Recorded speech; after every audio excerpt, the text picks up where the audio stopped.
Hello friends.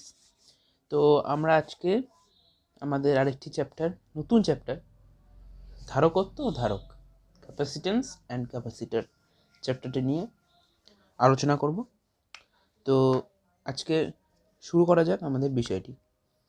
তো প্রথমে দেখো দেওয়া আছে ধারকত্ব কী। তো কোনো বস্তুকে তাপ দিলে যেমন তার উষ্ণতা বাড়ে, তেমনি কোনো পরিবাহীকে ধনাত্মক আধান দিলে তার বিভব বাড়ে।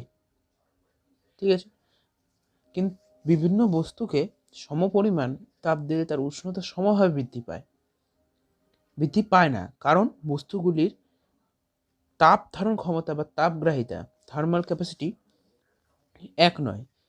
তেমনি বিভিন্ন পরিবাহীকে সমপরিমাণ আধান দিলেও তাদের বিভব সমানভাবে বৃদ্ধি পায় না, কারণ কোনো পরিবাহীর বিভব তার আধানের পরিমাণ ছাড়া তার আকৃতি, তলের ক্ষেত্রফল, পারিপার্শ্বিক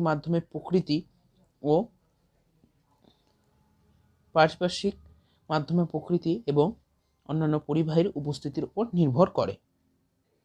ঠিক আছে, এটা কিন্তু একটা কনসেপ্ট যে আমি পরিবাহীকে সমান পরিমাণ আধান দিয়ে দিলাম, তাহলে তার বিভব সমানভাবে বৃদ্ধি পাবে, সমানুপাতিকভাবে, সেমন ব্যাপার না কিন্তু। ঠিক আছে, এখন আসা যাক ধারকত্ব কি জিনিস। তো নির্দিষ্ট কোনো পরিবাহীর ক্ষেত্রে তার বিভব সর্বদা তার আধানের পরিমাণের সঙ্গে সমানুপাতিক। এই জিনিসটা কিন্তু মনে রাখবে যে কোনো পরিবাহীর ক্ষেত্রে বিভব সর্বদা তার আধানের সঙ্গে সমানুপাতিক। আধান দিলে যদি কোনো পরিবাহীর বিভব ভি পরিমাণ বাড়ে, তাহলে সম্পর্ক হবে কিউ ভ্যারাইজেস ভি, আর এখানে কিউ ইকুয়াল টু সিবি, মানে সি কনস্ট্যান্ট। একে পরিবাহী ধারকত্ব বলা হয়। তো নির্দিষ্ট কোনো পরিবাহীর ক্ষেত্রে বিভব সর্বদা তার আধানের পরিমাণের সমানুপাতিক। তো কিউ পরিমাণ আধান দিলে যদি কোনো পরিবাহীর বিভব ভি পরিমাণ বাড়ে, তাহলে আমরা জানলাম যে কিউ ইকুয়াল টু সিবি হবে, যেখানে সি ধ্রুবক। ঠিক আছে, তো সি কে এখানে ধারকত্ব বলা হয়, ক্যাপাসিটেন্স বা ক্যাপাসিটি। এর মান পরিবাহীর আকৃতি, তলের ক্ষেত্রফল, পারিপার্শ্বিক মাধ্যমের প্রকৃতি, অন্যান্য পরিবাহীর উপস্থিতির উপর নির্ভর করে। এই নির্ভরতা আমরা পরে জানবো। তো 1 নং সমীকরণ এই ক্ষেত্রে। তো এরপরে দেখো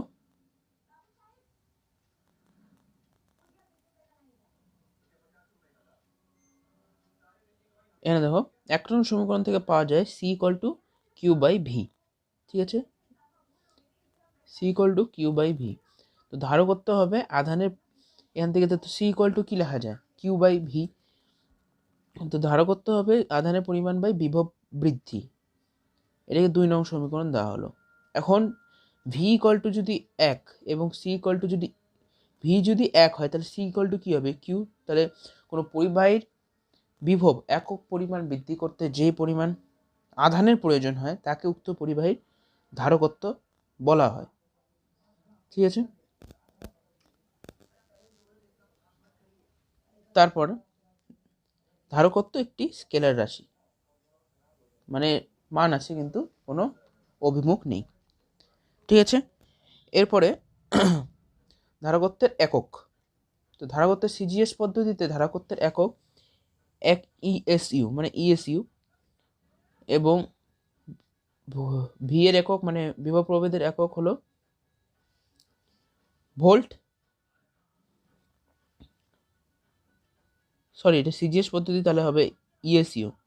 তাহলে সি ইকুয়াল টু 1 ইএসইউ। তো কোনো পরিবাহীর 1 ইএসইউ আধান দিলে যদি এর 1 ইএসইউ বৃদ্ধি পায়, তাহলে ধারকত্বকে 1 ইএসইউ বলা হয়। ধারকত্বের এই একক স্টেট ফেরাড, সংক্ষেপে স্টার এফ নামেও পরিচিত। তো এই ব্যাপারটা আমি বুঝিয়ে দিচ্ছি কী লিখছে, ভালো মতো বোঝা গেল না। এখানে দেখো আমরা 2 নং সমীকরণটা কি পেলাম, যে Q equal to C by V. ঠিক আছে, তো কিউ এর একক কি, সিজিএস পদ্ধতিতে কিউ এর একক হলো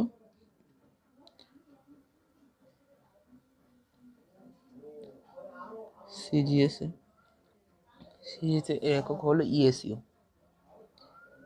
এবং ভি এর একক হলো ইএসইউ। তো কোনো পরিবাহীর আধানের পরিমাণ 1 ইএসইউ এবং বিভব প্রভেদ 1 ইএসইউ হলে সেই ক্ষেত্রে ধারকত্ব হবে 1 ইএসইউ। ঠিক আছে, আর সেই ক্ষেত্রে আবার ধারকত্বের সিজিএস একক হবে, তো ধারকত্বের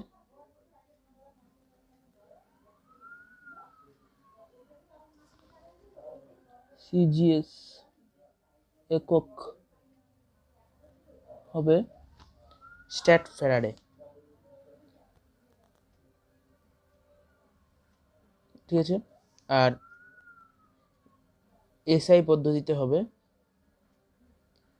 ওখানে তখন আসবে ভোল্ট বিভব প্রভেদের ক্ষেত্রে এবং আধানের ক্ষেত্রে কুলম্ব। তো সেক্ষেত্রে তখন আসবে ফ্যারাডে। এটা আমরা জানবো এখনই, তোমরা দেখতে থাকো।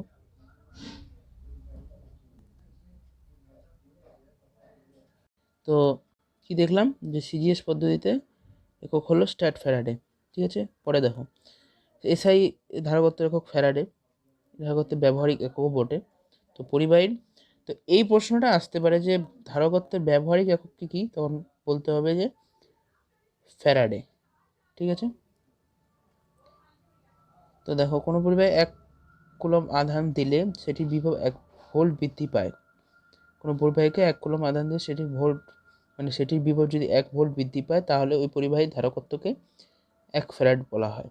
তো 1 farad equal to 1 coulomb by 1 volt. একক হিসাবে ফ্যারাড খুব বড় হলেও ব্যবহারিক ক্ষেত্রে কয়েকটি ভগ্নাংশের ধারকত্বের একক হিসেবে ব্যবহার করা হয়, যেমন 1 মাইক্রোফ্যারাড। তারপরে এই রিলেশনগুলো তোমরা দেখে নিও বাড়িতে, এই অনুযায়ী অঙ্কের ক্ষেত্রে খালি লাগবে আমাদের।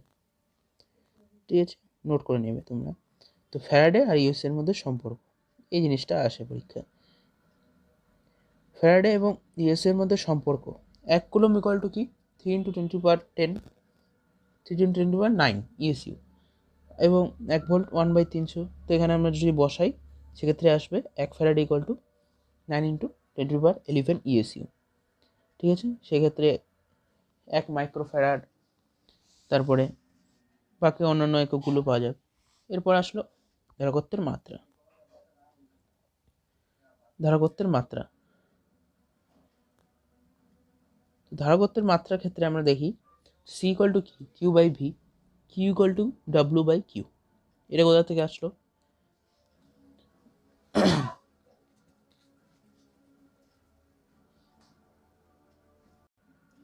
তো Q equal to Q by V আর কিউ ইকুয়াল টু হলো ডাব্লু বাই কিউ। এটা আমরা আগের চ্যাপ্টারে পড়ছি যে কার্য হবে কিউ ভি। ঠিক আছে, এবং সেক্ষেত্রে কিউটা উপরে চলে গেলে কিউ স্কোয়ার বাই ডাব্লু, এবং তাহলে একক আসবে আই স্কোয়ার টি স্কোয়ার, যেহেতু এটার একক হলো আইটি, এবং ডাব্লুর একক হলো মানে ওয়ার্ক এম এল স্কোয়ার টি⁻²। ঠিক আছে, তো সেক্ষেত্রে লাস্টে আসলো m⁻⁻1 l⁻², t⁻4 I square. এটা হলো, তো ধারকত্বের মাত্রা আসলো m⁻⁻1 l⁻², t⁻4 I square. ধারকত্ব সর্বদা ধনাত্মক রাশি। তো কোনো পরিবাহী গোলকের ধারকত্ব 1 মাইক্রোফ্যারাড এবং আধান -10 কুলম্ব হলে বায়ুতের বিভব কত? আমরা জানি V equal to Q by C. তো তাহলে সি এর মান 1 মাইক্রোফ্যারাড মানে 10⁻⁶ farad, Q equal to -10 coulomb, তাহলে ভি ইকুয়াল টু 10⁻10⁷ ভোল্ট। ঠিক আছে, হলো। এরপরে হলো বিভিন্ন বিষয়ের উপর ধারকত্বের নির্ভরতা। তো কোনো পরিবাহী কিউ পরিমাণ আধান দেওয়ার জন্য তার বিভব ভি হলে পরিবাহীর ধারকত্ব কিউ বাই ভি। তো সুতরাং কিউ সুতরাং কিউ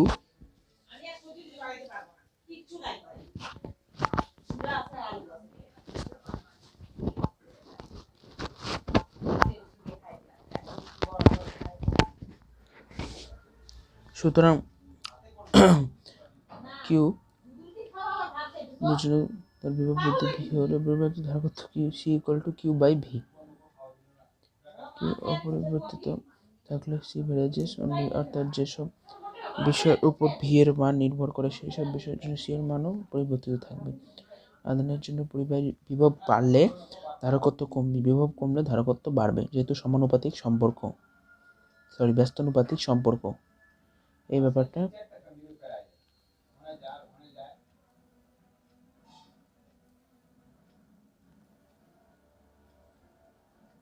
যেহেতু ব্যস্তানুপাতিক সম্পর্ক এবং পরিবাহীটির বিভব বাড়লে ধারকত্ব কমবে, ধারকত্ব বাড়বে। আর যদি পরিবাহীর বিভব বাড়ে, ঠিক আছে, তো পরিবাহীর তলের ধারকত্বের মান বিভিন্ন বিষয়ের উপর নির্ভর করে। তো পরিবাহীর তলের ক্ষেত্রফল আগেও বললাম, ক্ষেত্রফল, পারিপার্শ্বিক প্রকৃতি, অন্যান্য পরিবাহীর উপস্থিতি, ঠিক আছে।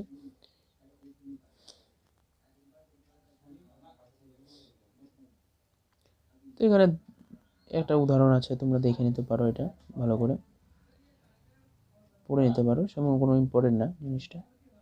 এরপরে আসি পরিবাহী গোলকের ধারকত্ব।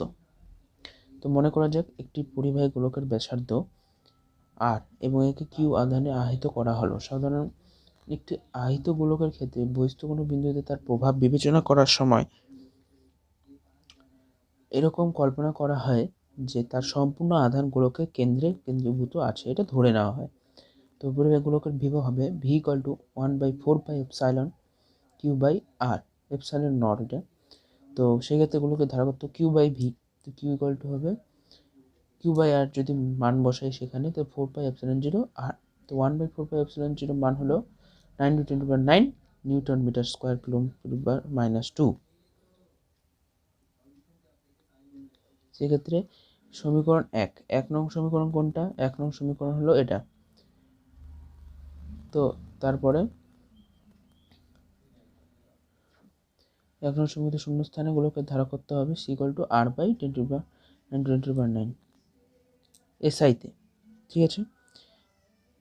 আর সিজিএস পদ্ধতিতে ε0কে 1/4π দিয়ে প্রতিস্থাপিত করে দেওয়া যায়, তাহলে সি ইকুয়াল টু আর। অতএব শূন্য স্থান অবস্থিত একটি গোলকের ইএসইউ একক প্রকাশিত ধারকত্ব সংখ্যাগতভাবে গোলকটির সেন্টিমিটার এককে প্রকাশিত ব্যাসার্ধের সমান।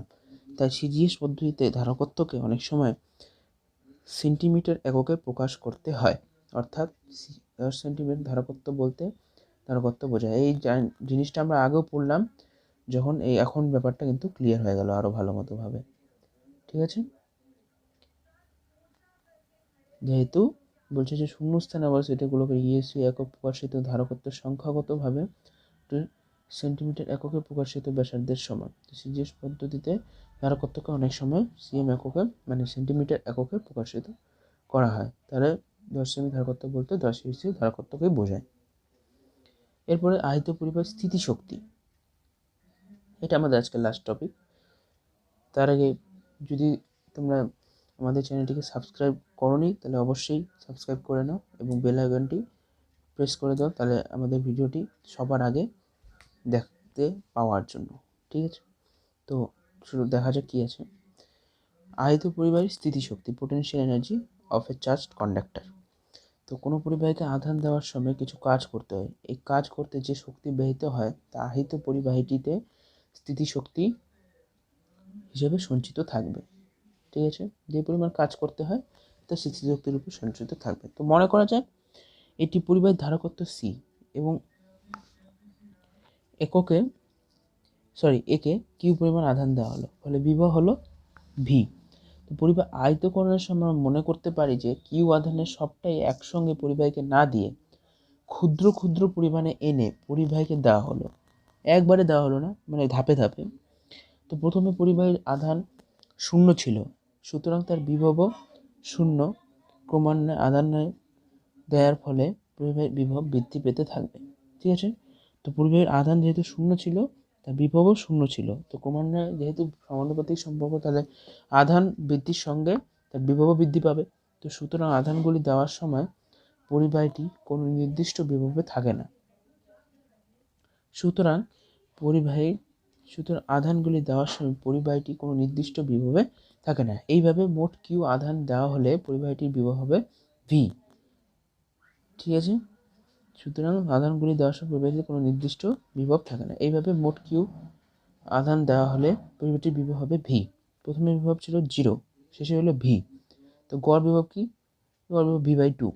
এখন ধরা যাক কিউ আধান একসঙ্গে পরিবাহী পৃষ্ঠে আনার সময় পরিবাহীটির বিভব ছিল v/2, যা আসলে তার গড় বিভব। কৃতকার্য W = গড় বিভব ইন্টু তড়িৎ আধান। v/2 ইন্টু কি? ঠিক আছে, v/2 ইন্টু কিউ।